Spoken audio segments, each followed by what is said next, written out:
of Education. Thank you. Ako ang mga kaigsuunan Davaoenyo.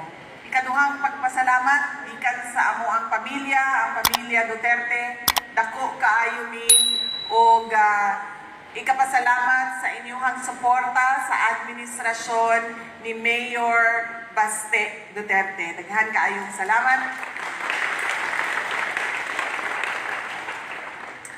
Og ang ikatulong pagpasalamat maugikan gihapon sa amo ang pamilya Duterte. Dako kaayo mi og utang nga kabubuton kaninyong tanan sa oportunidad na ginahatag ninyo kanamo nga makaserbisyo sa ato ang nasod ug makatrabaho sa ato ang gobyerno ug sa unom ka tuig nga suporta ninyo sa administrasyon ni Pangulong Rodrigo Duterte. Thank you.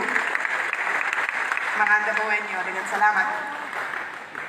Naghangyo ko kay Mayor Baste Duterte na kung pwede ako ang mo-attend sa inyong 4th founding anniversary kay pagkadawat nako sa imbitasyon gikan sa CCD.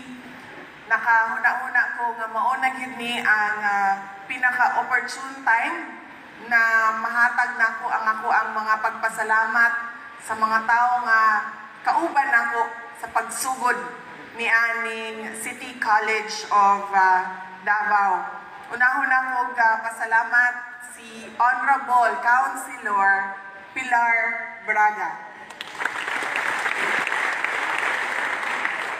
Makahinumdum ko kaniadto magsige pa mi og meeting sa City College of Davao.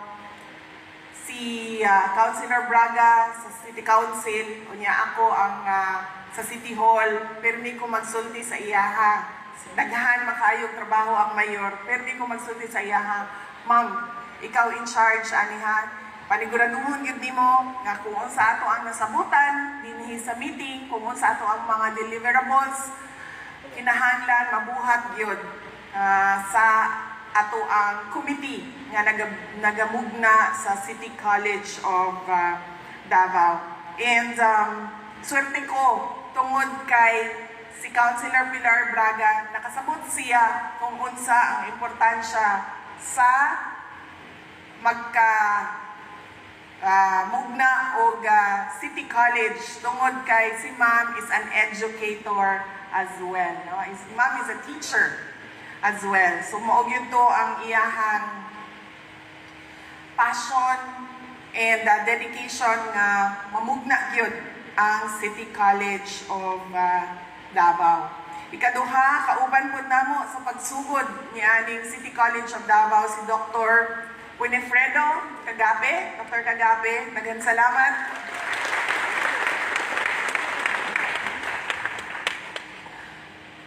Tungod kay kauban niya kaniadto ang ato ang dating Schools Division Superintendent si Ma'am Ines Asuncion.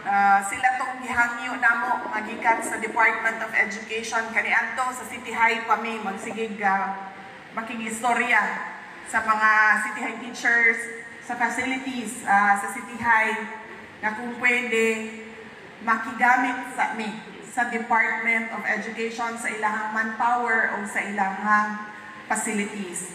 Mounang nianhipod ko tungod kay nituyok naman ang kalibutan. Ako na ang Secretary of Department of Education.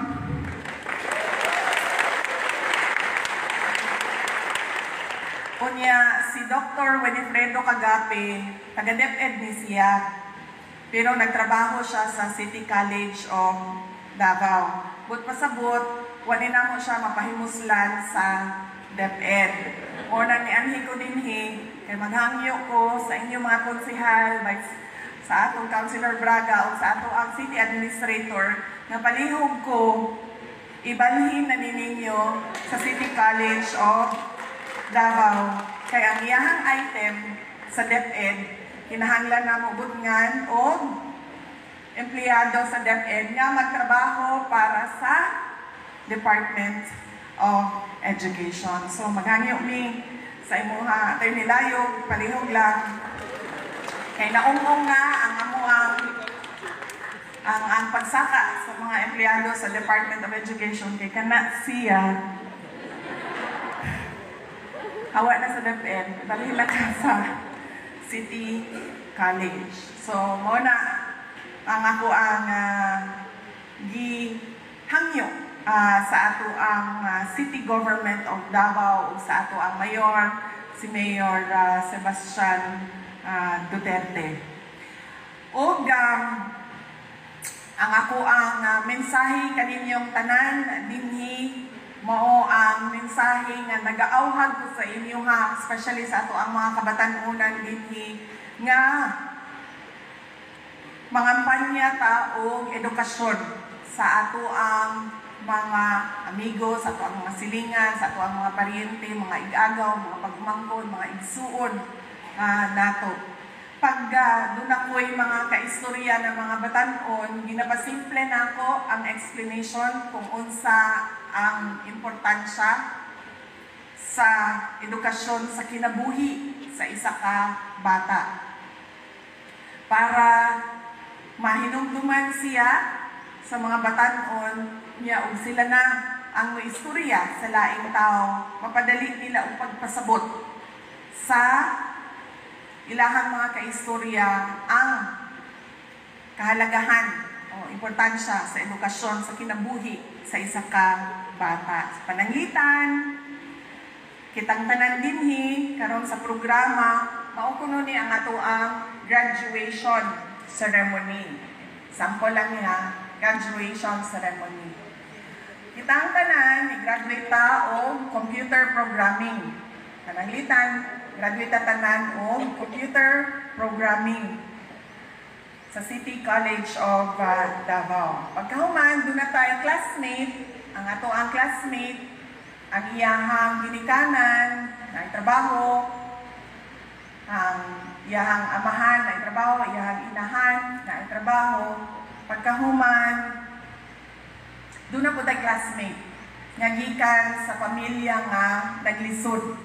Ang iyahang ginikanan, buwag, ang iyahang mama, solo parent, usahay ang iyahang mama na ay kwarta, usahay wala, sa usahay na ay kwarta pang palitong pagkaon, usahay wala, naglisod, nagpait.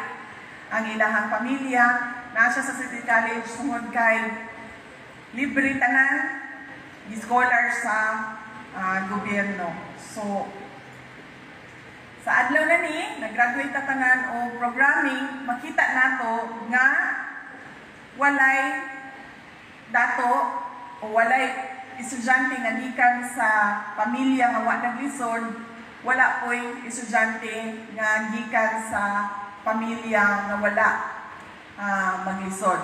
No? So walay dato, walay pobre kay nga naman, tungod kay pareho man tanan ni graduate o computer programming. Buot pasabot ang oportunidad sa trabaho nga makasulod ta sa ICT industry, na makatrabaho ta as computer programmer, pareho na. Kay ang mga kumpanya, di naman na sila mo tanaw kung asa kagikan nga pamilya, gikan baka sa pagpubring pamilya o dato nga pamilya. Tanaw na lang na sila, unsa imong nahuman, unsa imong abilidad, ug unsa imong makaya buhaton para sa imong trabaho o para sa kumpanya nga mo hire kanimo.